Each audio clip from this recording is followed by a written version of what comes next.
This is the final Chiron retrograde in Aries before Chiron enters Taurus in 2026. That means a couple things. One, there's gonna be a lot of big emotional healings, revealings, endings, feelings. We are closing out not just this chapter of a retrograde, we are also closing out the entire chapter of Chiron in Aries, which is kind of a long time. It's kind of a long time, guys. Chiron has been in Aries since 2018. What did you start with your healing work in 2018? Wow, even asking you that question, I'm having clarity on what I was working on 2018 and what I've been working on in my healing work since then. What a massive chapter. Oh my gosh. Hopefully with identifying what your healing work has been about since then brings you that kind of clarity. Because one of the things about the transits is that they compound on each other through the years. So something within your healing work that was started 2018. We are now in the process of closing it out and being done for good. For good. So there could be Chiron retrogrades sometimes are a little triggering. Chiron in general is a little triggering. Sometimes it likes to poke the bear so that the bear goes rawr. Love you, the bear. That's true. So if the bear inside of you gets poked a little bit by Chiron and you end up going rawr, that was a terrible bear impression, but for now we're gonna let it rest. Sometimes you can do your best and that's what it is. If that happens, okay, understand that those triggers that are coming up right now, we're closing out cycles that started in 2018. That is a long time. Be kind and be gentle and be caring with yourself because this Chiron retrograde, it doesn't end until January 2nd of 2026. So we're gonna spend the whole rest of the year closing out these cycles. And the other part about this retrograde, dear goodness, because we're closing those out and we are getting ready to go into Chiron and Taurus next year, we're going to start to feel a little free of this previous chapter of since 2018. What have you been working on in your healing? And in the feeling of the closing and the feeling of the done, once Chiron does turn around next year, and I know that this is kind of a long-term picture, but I want to talk about the transition from when Chiron retrograde goes direct. Once it does go direct, we're going to start to, those are going to be like the final moments of this chapter of Chiron and Aries. And then once Chiron gets into Taurus, then we're going to see a new era of healing, a new chapter of it. What are we working on this time, guys? What are we working on now? With Chiron and Taurus, it'll be second house Taurus Venus stuff. Have you been focused on money for the previous couple of years or however long? Chiron and Taurus is going to ask us to face those positions of why we haven't let ourselves live our financial and resources, because it's not just about finances, resources in our dream world. Oh boy. As well as any Taurus placements in the house that Taurus is in your chart, but we're not quite there yet. For now,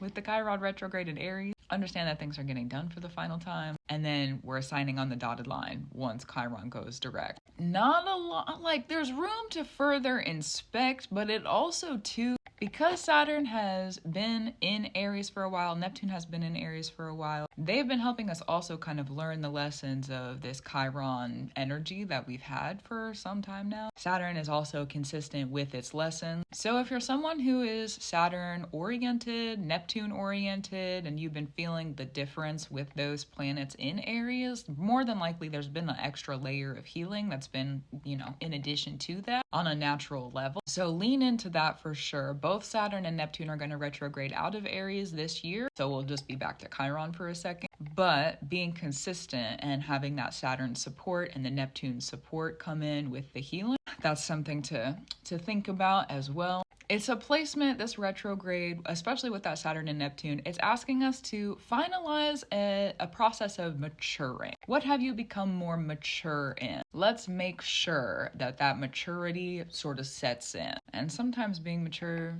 it's like, taking the high road is one example. Being more mature about things isn't always what? The most interesting thing to do. Sometimes being mature is, let me sit here and especially with Saturn, let me sit here and understand the lesson of this thing at hand. And then I'll make a very informed decision and I'm gonna think about the consequences. Aries isn't really known for doing that, so it is an interesting space for Chiron to be. It is allowing us though, because Aries is very reactive most of the time and very quick to react. There's a reason that Mars and the god of war has to be the ruler of this space, okay? Or rather is the ruler of this space with Aries. So we're maturing in those reactions of when there might be boundaries broken or there's war, battle energy that's around us. People might become threatening or there might be threatening things happening in our relationships.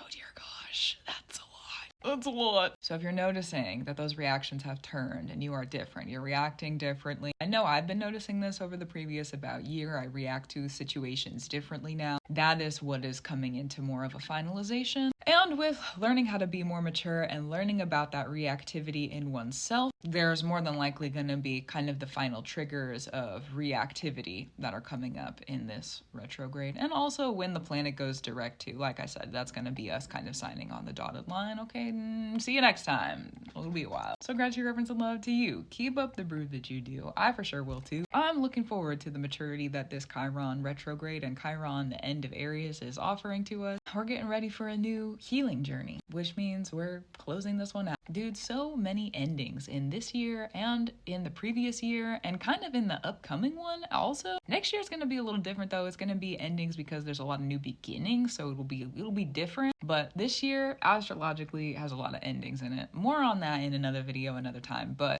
anyways, again, gratitude, reverence, and love to you. Keep up the brew you do. I will too. And I'll talk to you soon. That's also true.